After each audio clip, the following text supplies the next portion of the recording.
تو ان چاروں میں سے بتائیں کہ کون سی میں نے غلطی کی تھی جو مجھے انہوں نے ایک دہشت گرد کی طرح جس طرح مجھے انہوں نے اٹھایا ہے، یہ چاروں ایک پوائنٹ بھی نہیں میٹ کر رہا تھا۔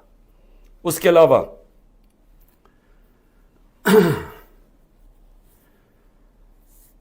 جس طرح انہوں نے مجھے اٹھایا، میں اس لیے ہرجانہ کر رہا ہوں کہ انہوں نے ساری دنیا میں خبر گئی کہ عمران خان کو کرپشن کیس پہ اٹھا لیا۔ اب یہ یاد رکھیں کہ شوکت خانم کے لیے اور نمل یونیورسٹی کے لیے میرے نام پہ، میری کریڈیبلٹی پہ 10 ارب روپیہ ہر سال اکٹھا ہوتا ہے، اور اس کے علاوہ جو کراچی کا ہسپتال بن رہا ہے وہ 30 ارب کا ہے، یہ تیسرا ہسپتال ہے، اور پھر نمل یونیورسٹی کی ایکسپینشن ہو رہی ہے، اس کے لیے پیسہ اکٹھا کر رہا ہوں۔ تو ایک آدمی کی جب ساری دنیا میں آپ نے اس طرح غیر قانونی طور پہ کیا تو ساری دنیا میں پیغام کیا گیا کہ عمران خان کسی کرپشن میں ملوث ہے، اور اس کی وجہ سے متاثر ہو سکتی ہیں یہ اربوں روپے کے جو میں ہر سال پیسے اکٹھے کرتا ہوں۔ اس لیے میں نے اس کے اوپر ہرجانہ کیا، اور اسی لیے میں صرف یہاں نہیں، میں سپریم جوڈیشل کاؤنسل میں اس کی کمپلینٹ کروں گا۔ یہ بدنیتی کے اوپر ہوا، یہ چھپا کے انہوں نے کیا، یہ پہلے سے پلان تھا، یہ انہوں نے مجھے ذلیل کرنے کے لیے کیا ساری دنیا کے سامنے۔ آرام سے بھی اٹھا لیتے، پولیس آ کے مجھے پکڑ کے لے جاتی، وارنٹ دکھاتی، میرے پاس کون سی وہاں کوئی فوج تھی یا لوگ تھے؟ تو آخر میں اس چیز کے اوپر میں صرف یہ کہنا چاہتا ہوں کہ یہاں سے پری پلان بنا ہوا ہے کہ کسی نہ کسی طرح عمران خان کو پکڑ کے تو جیل میں ڈالو، تو راستے سے ہٹا دو۔ یہ پوری تیاری ہے، 150 کیسز ہیں، اور اب یہ حالات ہیں کہ اتنا پریشر ڈالا ہوا ہے انہوں نے کہ میرے وکیل گھبرانا شروع ہو گئے ہیں۔ پہلے تو انہوں نے سارے کارکن پکڑ لیے ہمارے، اور میں خاص طور پہ وہ 10,000 کارکنوں کے اوپر آج بھی میں اپیل کرتا ہوں، ساری ہیومن رائٹس آرگنائزیشن کو میں اپیل کرتا ہوں کہ اتنا بڑا ظلم ہے کہ ان کو جیلوں میں بند کیا ہوا ہے، ان کو دہشت گردی کے اوپر رکھا ہوا ہے، اس کے لیے ایک شناخت پریڈ ہوتی ہے، اس کے لیے لازمی ہوتا ہے کہ آپ ان کو پروڈیوس کریں۔ وہ کہتے جی ہمارے پاس عملہ ہی نہیں ہے، وہ شناخت پریڈ ہوتی ہے، اس کے اوپر لے کے ہی نہیں آتی پولیس۔ ججز آرڈر کرتے ہیں وہ لے کے نہیں آتے، ججز کے آرڈرز وائلیٹ کرتے ہیں، اور پھر کئیوں کو اٹھایا ہوا ان کو پریزنٹ ہی نہیں کر رہے کیونکہ اوپر کیس ہی نہیں لگا رہے تاکہ ان کو عدالت بھی نہ لے جانا پڑے۔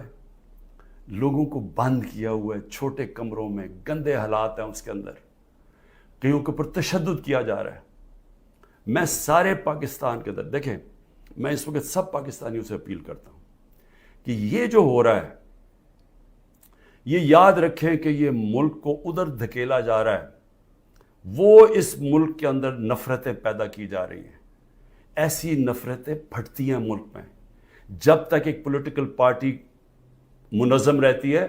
ہم کوئی کسی قسم کا ہم نے آج تک 27 سال میں انتشار نہیں کیا۔ 9 مئی کو میں پھر سے ریپیٹ کرتا ہوں کہ سب کنڈیم کرتے ہیں، سارے، کوئی پاکستانی نہیں ہے جو وہ سمجھتا ہے کہ جو جلانا کیا، جو آرسن کی گئی، جو بلڈنگ جلائی گئی، یہ خاص طور پہ یہ جو کور کمانڈر کا گھر، سب اس کی مذمت کرتے ہیں۔ لیکن کیا کوئی تحقیقات انڈیپینڈنٹ نہیں ہونی چاہیے؟ اور کیا کوئی یہ نہیں کوئی آج تک کسی سے پوچھا کہ جو 25 لوگوں کو ڈائریکٹ گولیاں ماری گئی تھی، نہتے لوگوں کو، کیا ان کو کوئی والی وارث نہیں ہے؟ کوئی پوچھے گا نہیں کہ انہوں نے کیا غلطی کی تھی؟ سب نہتے تھے، سب جو مارے گئے ہیں۔ یہ حالات ہیں آپ کے اتنا خوف پیدا کر دیا ہے کہ وہ لوگ سامنے ہی نہیں آ رہے۔ ہم لوگوں کو جب کہتے ہیں کہ ہم نے آپ کو کمپنسیٹ کریں گے، ان کی فیملیز کو، کوئی غریب لوگ تھے، ایک بیچارہ سارا گھر سنبھالتا تھا، اس کو گولی مار دی، وہ اتنے ڈرے ہوئے ہیں ان کے گھر والے لوگ کہ وہ سامنے ہی نہیں آ رہے۔ اب ایسی فضا پیدا کی ہوئی ہے، چھپے ہوئے ہیں، لوگ کہتے ہیں کہ ہم نے سامنے نہیں آنا۔ اور کارکنوں کا یہ حال ہے کہ ہمیں پتہ ہی نہیں پوری طرح چل رہا کہ کتنے کارکن اندر ہیں، کتنے جیلوں میں، کیونکہ وہ چھپے ہوئے ہیں۔ ہمیں یہی نہیں پتہ چل رہا کہ اصل میں کتنے لوگوں کو اس دن گولیاں لگی تھی، کیونکہ ہمارے کارکن باہر ہوں گے تو بتائیں گے کیا، باقی یا چھپے ہوئے ہیں یا وہ جیل میں ہیں، اور جیل میں برے حالات کے اندر رکھا گیا۔ تو میں اس لیے نون لیگ کو بھی آج ایک بات کہنا چاہتا ہوں، اور پیپلز پارٹی کا بھی اور پی ڈی ایم کی پارٹیز کا بھی. دیکھیں یہ جو ہو رہا ہے نا, یہ یاد رکھیں کہ میں اس ملک کی اسٹیبلشمنٹ کو 27 سال سے میرا واسطہ پڑا ہے. آپ کو پتہ بھی نہیں چلے گا جب یہ بند کمرے میں پلان اے سے پلان بی پہ جائیں گے, آپ کو پتہ بھی نہیں چلے گا. تو جو آج آپ چپ کر کے یہ دیکھ رہے ہیں, یہ ظلم جو ہو رہا ہے, یہ آپ یہ سمجھ جائیں کہ یہ جب چینج ہوگا, کیونکہ چینج ہونا ہے, کیونکہ گورنمنٹ تو فیل ہو گئی ہے, اکانومی گر گئی ہے. آج جو ڈالر جس مارکیٹ کے اندر اوپن مارکیٹ میں 314 روپے کا ڈالر نہیں مل رہا, کیوں نہیں مل رہا؟ کیونکہ کسی کو سب کو اعتماد ہی اٹھ گیا اکانومی سے. تو اگر یہ حالات ہیں اور پہلے ہمارے پر سے یہ سب شور مچا رہے تھے 24%, ہماری 12% انفلیشن تھی. مہنگائی ہمارے زمانے میں 12.4% تھی. مہنگائی مارچ ہو گئی تھی. سارے ٹی وی شوز کے اوپر لوگوں کے پاس جاتے تھے, جی بتائیں کتنی مہنگائی ہے. آج کے فگرز مہنگائی کے 38% مہنگائی ہے, 3 گنا سے زیادہ ہے. اور آج جو حالات ہیں لوگوں کے, نہ مہنگائی کنٹرول ہو رہی ہے, فیکٹریاں بند ہو رہی ہیں, بے روزگاری بڑھ رہی ہے. آگے انٹرنیشنل میڈیا کے لوگ, جو فائنانس کے لوگ ہیں, وہ سمجھ رہے ہیں کہ ڈیفالٹ کرنے جا رہا ہے پاکستان. ان حالات کے اندر یہ اگر آپ سمجھتے ہیں پی ڈی ایم والوں کہ آپ بڑی دیر بیٹھے رہیں گے یہاں, میں آپ کو یقین دلاتا ہوں کہ جب پلان بی بنے گا, ہو سکتا ہے آپ ادھر پھنس جائیں. جو آج ہمارے سے ہو رہا ہے ہو سکتا ہے آپ سے بھی یہ ہو. اور یہ مجھے یہ کہنا کہ جی ہمارے زمانے میں یہ ہوا تھا, اس سے بڑا جھوٹ کوئی بول نہیں سکتا. مجھے یہ بتائیں کہ ہمارے زمانے میں کب یہ ہوا تھا؟ کتنے لوگوں کو تشدد کیا گیا جیل میں؟ کتنے گھر توڑ کے اندر گھس کے عورتوں کے سامنے اٹھا کے لے گئے, اگر وہ آدمی نہیں ملا تو ان کے رشتہ دار اٹھا کے لے گئے. کتنے گھروں میں ایسے ہوا تھا؟ مجھے یہ آج تک بتائیں کہ ہم نے کتنے دہشت گردی کے کیسز کیے تھے. مریم نواز نے جا کے جب پتھراؤ کروایا تھا نیب کے اوپر, کتنے دہشت گردی کے کیسز ہوئے تھے. کس کے اوپر اس طرح کے 150 کیسز کیے گئے جو میرے پہ 4 کیسز میرے اوپر کیے گئے ہیں, کرمنل کیسز, جب میں نظر بند تھا 4 دن وہاں نیب جیل میں. تو جس طرح کی یہ آپ حرکتیں کر رہے ہیں اور یہ ہونے دے رہے ہیں حرکتیں, اور یہ کہہ کہ جی ہمارے زمانے میں یہ ہوتا تھا, یہ سمجھ جائیں کہ یہ بڑی جلدی چینج ہو سکتا ہے. یہ ابھی آپ بڑے خوش ہیں کہ جی تحریک انصاف, اس لیے نہیں کہ ہم نے آپ سے کوئی ظلم کیا تھا. میں پھر سے ریپیٹ کرتا ہوں, 95% کرپشن کے کیسز اب پہلے آپ کے زمانے میں بنے ہوئے تھے. اسحاق ڈار آپ کے زمانے میں بھاگا, نواز شریف کے بیٹے آپ کے زمانے میں بھاگے. یہ جو کیسز بنائے ہوئے تھے یہ سارے آپ کے زمانے میں ہوئے ہیں. صرف پھر سے شہباز شریف کے جو 16 ارب کا ایف آئی کا کیس تھا اور جو نیب کا کیس تھا, وہ ہمارے زمانے میں بنا 8 ارب کا. اور وہ میں آج بھی کہتا ہوں کہ اس سے کلیئر کٹ کیس ہے ہی کوئی نہیں. زمین کے قبضے جو چھڑوائے تھے وہ سارا لینڈ ریکارڈز کے دیکھ کے چھڑوائے تھے. ایک مجھے ادارہ, نہ پولیس آفیسر, کوئی آئی جی, کوئی مجھے آج ایف آئی اے کا آدمی مجھے ایک کہہ دے کہ میں نے کسی کے اوپر کہا کہ انتقامی کارروائی کرو, ایک مجھے بتا دے. کوئی مجھے بتائے جتنی ہم نے بھرتیاں کی ہیں وہ ساری میرٹ کے اوپر کی تھی. کتنے عمران خان کے رشتہ داروں کو امپورٹنٹ جگہوں پہ بیٹھے تھے. اور پھر میڈیا, ذرا میں میڈیا کے اوپر آ جاؤں, کیونکہ میڈیا میں ہمیں بڑی مار پڑی تھی سارا وقت. وہ گورنمنٹ, جس گورنمنٹ نے اس ملک کے اندر کرونا, دنیا مانتی تھی کہ کرونا کا سب سے زیادہ ڈیل اس کے ساتھ اس کو سنبھالا, دنیا مانتی تھی. ہندوستان میں حالات دیکھ لیتے, ارد گرد ایران میں حالات دیکھتے جو ہمارے 2 نیبرز تھے, اور پاکستان میں حالات دیکھتے. اپنے ملک کو جس طرح ہم نے نکالا ہے اور بڑی رسک لے کے, تو میں آج یہ سوال پوچھتا ہوں کہ ہمارے طرف اخبار اٹھا کے دیکھ لیں جو ہماری مٹی پلیت کی گئی ہے میڈیا میں. اور ایک کیس ڈال دیجیے رانا ثناء اللہ کے اوپر, وہ ڈرگز کا کیس تھا. رانا ثناء اللہ کا اے این ایف نے کیس کیا تھا, جن کے اوپر ایک میجر جنرل صاحب بیٹھے ہوئے تھے. اور ہم نے کیبنٹ میں جب رانا ثناء اللہ کا کیس آیا, کیبنٹ میں پریزنٹیشن مانگی اس سے کہ کہیں غلط کیس تو نہیں کر دیا. اور انہوں نے ایک فریم بائی فریم بتایا کہ یہ کیسے یہ رانا ثناءاللہ پکڑا گیا تھا منشیات میں نے تو کسی کو نہیں کہا، نہ میری کیبنٹ نے کسی کو کہا. تو اس لیے یہ کہنا کہ آپ کے زمانے میں بھی کچھ تھا، ہمارے زمانے میں کچھ نہیں تھا. اور میں آج آپ کو آگے بھی بتا دوں کہ الیکشن جب ہوں گے، یہ میری آج پیشن گوئی مان لیں، جو مرضی کر لیں آپ، جیتنا تحریک انصاف نے انشاءاللہ. تو جب ہم آئیں گے، میں آج آپ کو انشاءاللہ ہم جب آئیں گے، میں آپ کو ابھی بھی یہ کہتا ہوں، میرے سے جو کیا ہے میں تو ان کو معاف کر دوں گا. مجھے قتل کرنے کی جنہوں نے کوشش کی میں معاف کر دوں گا، کیونکہ میں جو امتی ہوں وہ نبی صلی اللہ علیہ وسلم کا ہوں، اور انہوں نے اپنی ذات کے اوپر ہمیشہ معاف کر دیتے تھے. تو میری ذات کے اوپر جو بھی چیزیں میں معاف کر دوں گا. جو میرے گھر میں ہوا، میری بیوی اکیلی گھر میں، جس طرح گھر میرا توڑا گیا باہر سے، جس طرح اٹھا کے لے گئے، مارا لوگوں کو میرے گھر میں آ کے، میرے گھر کے اوپر جو حملے کیے گئے، جب میں تو معاف کر دوں گا. لیکن مجھے بتائیں کہ جن لوگوں کے اوپر اس وقت تشدد ہوا ہے اور ہو رہا ہے، وہ جب نکلیں گے، یا جو اعظم سواتی سے ہوا، یا جو شہباز گل سے ہوا، تو کیا وہ معاف کریں گے؟ کیا یہ جو عمران ریاض کو اٹھایا، یا جو ارشد شریف، یہ جس طرح اس کی کیا فیملی معاف کرے گی؟ کیا یہ جو ورکرز جب نکلیں گے جن کو جانوروں کی طرح رکھا گیا ہے، کیا ان کو پتہ ہے کون کون سے؟ اور پولیس والوں نے زیادہ تر اچھا برتاؤ، ان کی بری رپورٹس نہیں ہیں، نامعلوم افراد نے زیادہ ظلم کیا، لیکن کئی گلو بٹ جو انہوں نے شامل کیے، کیا ان کو معاف کر دیں گے؟ جنہوں نے 25 مئی کو کیا، ہم نے چپ کر کے بیٹھ گئے، ہم نے کسی کو سزا ہی نہیں دی جب 25 مئی کو انہوں نے ظلم کیا تھا. تو کیا اب ہم معاف کر دیں گے؟ یہ جو ورکر جب نکلیں گے وہ ڈیمانڈ نہیں کریں گے کہ جن سے ظلم کیا گیا؟ تو اتنے انتہا پہ جو آپ لے کے جا رہے ہیں، یہ یاد رکھیں کہ کہیں پلان بی بن گیا تو آپ اسی جگہ پہ پھنس جائیں گے. اور میری میڈیا سے، اب میں پھر میڈیا سے پوچھتا ہوں کہ اب تو انہوں نے مکمل طور پہ عمران خان کا نام ہی اب نہیں لے سکتے، اب ٹی وی چینلز، نئی چیز ہے. اگر عمران خان کا ٹی وی چینلز پہ نام نہیں لے سکتے تو اب میں سوچ رہا ہوں کہ ٹی وی چینلز پہ گفتگو کیا ہوگی شام کو. میں اور بھی سوچ رہا ہوں کہ اس کا مطلب مریم نواز کی تو اب تقریریں دکھائی نہیں سکیں گے، کیونکہ اس کی تقریر ہی ختم ہو جائے گی اگر اس میں عمران خان کا نام نہ ہوا. یعنی اس طرح سے کیا ملک میں کیا لوگ اتنے بیوقوف ہیں کہ اگر آپ یہ نہیں کریں گے تو اس سے وہ بھول جائیں گے لوگ P T I Imran Khan کو. میں پھر سے آپ سے کہتا ہوں کہ یہ جو لوگوں سے کیا جا رہا ہے، ہمارے لوگوں سے جو میرے سے کیا جا رہا ہے، میں اپنا اس لیے نہیں زیادہ بات کرتا کہ ٹھیک ہے میں تو تیار ہوں ہر چیز کے لیے. پہلے تو رانا ثناءاللہ کہتا ہے کہ عمران خان کی جان کو شدید خطرہ ہے، ٹی وی پہ جا کے کہتا ہے.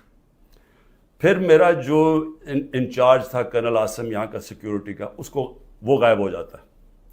جو گاڑیاں جو پروٹیکشن دینے والی جو بلٹ پروف ہیں، وہ سوائے ایک کے باقی ساری وہ 3 جو گاڑیاں تھیں وہ غائب ہو جاتی ہیں، ان کو پکڑ کے امپاؤنڈ کر لیتے ہیں. پھر ارد گرد اس وقت جو ہمارے قریب تھا اس کے پر وارنٹ نکال دیے. تو یہاں خالی پڑا ہوں، میں اکیلا بیٹھا ہوں، 2-3 ہمارے پاس لوگ رہ گئے. اور پھر آتے ہوئے اب لوگ ڈرتے ہیں، کیونکہ اگر کوئی یہاں آئے گا تو ان کو ڈر ہے کہ باہر کوئی انفارمنٹس پکڑے جائیں گے، تو وہ بھی آئسولیٹڈ ہوں، وکیل صرف آ سکتے ہیں. لیکن میرا سوال یہ ہے کہ کیا اس سے میں پیچھے ہٹ جاؤں گا؟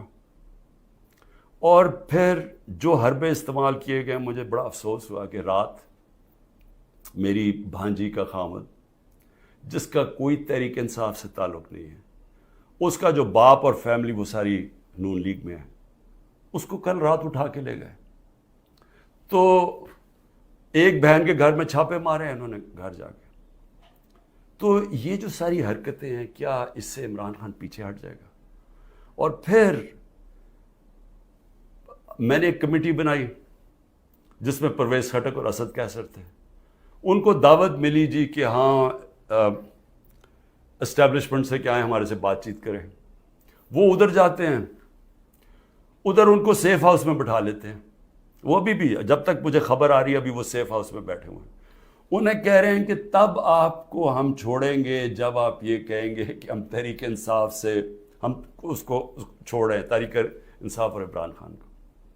تو اصل میں یہ جب آپ یہ حرکت یہ جو کر رہے ہیں، کیا آپ کو سمجھ ہے کہ آپ لوگوں سے کیا پوچھ رہے ہیں؟ جب آپ کہتے ہیں کہ آپ تحریک انصاف سے علیحدہ ہو رہے ہیں، کیا اندازہ ہے کہ یہ کہہ کیا رہے ہیں آپ یہ کہہ رہے ہیں کہ آپ پالیٹکس چھوڑ دیں، کیونکہ جس وقت جو اس وقت تحریک انصاف کو چھوڑے گا، یہ میں آج آپ کو رائٹنگ میں دے رہا ہوں کہ اس کو لوگوں نے ووٹ نہیں ڈالنی. تو جو ہمارے سارے لوگ اتنی مشکلوں کے باوجود ہمارے ساتھ کھڑے ہیں، نظریاتی طور پہ بھی کھڑے ہیں، وہ جو ظلم ہو رہا ہے اس کے اوپر بھی وہ لوگ کھڑے ہو گئے کہ ہم نہیں جاتے. لیکن ان سب کو یہ بھی پتا ہے کہ جو چھوڑے گا اس کی اس وقت پالیٹکس ختم ہو جائے گی. تو یہ جو ان دونوں کو، ہمارے سینئر لوگوں کو، میں نے تو اس لیے کہا تھا کہ بات چیت شروع کریں گے، وہ بات چیت کرنے گئے ان کو ہی بٹھا لیا. تو اس کا مطلب کہ بات چیت نہیں کرنا چاہتے. اس کا مطلب یہ کہ یہاں فیصلہ ہوا ہے بند کمروں میں کہ پارٹی کو ختم کرنا ہے، عمران خان کو اکیلا کر دینا. عمران خان اکیلا ہو چکا ہے، عمران خان کے تو ارد گرد اب کوئی بھی نہیں ہے. نہ میں کسی کو ٹیلی فون کر سکتا ہوں، نہ میں کسی سے بات کر سکتا ہوں، کہ سب چھپے ہوئے ہیں. یا جو میری سینئر لیڈرشپ ہے ان سے مشاورت نہیں کرتے، وہ سارے جیل میں ہیں، یا انہوں نے کہا کہ ہم جی پیچھے ہٹ رہے ہیں، ہم پالیٹکس سے پیچھے ہٹے. تو کیا میں سوال یہ پوچھتا ہوں کہ چلیں عمران خان کو تو آپ نے آئسولیٹ کر دیا، کیا یہ پاکستان میں اس کی بہتری ہو رہی ہے؟ یہ ہمارا ملک کے لیے بہتر ہے؟ ہماری جو اکانومی بیٹھتی جا رہی ہے، جو غربت بڑھتی جا رہی ہے، بے روزگاری بڑھتی جا رہی ہے، مہنگائی بڑھتی جا رہی ہے، کیا یہ اس سے ٹھیک ہو جائے گی؟ کیا اندازہ نہیں کہ یہ جو بھی سوچ رہے ہیں، جو بھی یہ سوچ ہے اس کے پیچھے، کیا وہ آگے پاکستان کا بھی سوچ رہے ہیں؟ ایک پارٹی جو ملک کی فیڈرل پارٹی ہے، جو اس وقت سارے صوبوں کے اندر ہے اور سب کو اکٹھا رکھ سکتی ہے، جب اس پارٹی کو توڑنے کی کوشش کی جا رہی ہے اور اس کے لیڈر کو ختم کرنے کی کوشش کی جا رہی ہے، کیا یہ پاکستان میں اس کی بہتری ہے؟ ہمارے ملک کی بہتری ہے اس میں؟ کیا ہم یہ نہیں سمجھتے کہ کوئی اسٹیبلشمنٹ آج تک ملک کو اکٹھا نہیں رکھ سکی، جو ہماری طرح کا ملک ہو، جدھر مختلف صوبے ہوں، مختلف زبانیں ہوں؟ جب جس طرح کے یہ حالات کیے جا رہے ہیں، یہ پاکستان سے دشمنی ہو رہی ہے. کیا عمران خان کو اب غدار کہہ کے وہ مان جائے گی؟ لوگ غدار قوم مان جائے گی؟ کیا اندازہ نہیں ہے کہ پبلک اوپینین ہوتا کیا ہے؟ میں گراؤنڈ پہ، میں نے 27 سال گراؤنڈ سے پارٹی بنائی ہے. میں نے کبھی کسی کو ڈیڈی کہہ کے کسی کی ڈکٹیٹر کی کیبنٹ میں نہیں بیٹھا 8 سال پہلے اور پھر پالیٹکس میں آیا، یا میں کسی کی چھت کے اوپر سریے لگاتے لگاتے میں چیف منسٹر نہیں بنا. میں نے زیرو سے پارٹی شروع کر کے یہاں پہنچا. میں پبلک اوپینین کو جانتا ہوں. جس نے پبلک اوپینین کے اوپر آیا پاور میں، وہ جانتا ہے، وہ سمجھتا ہے.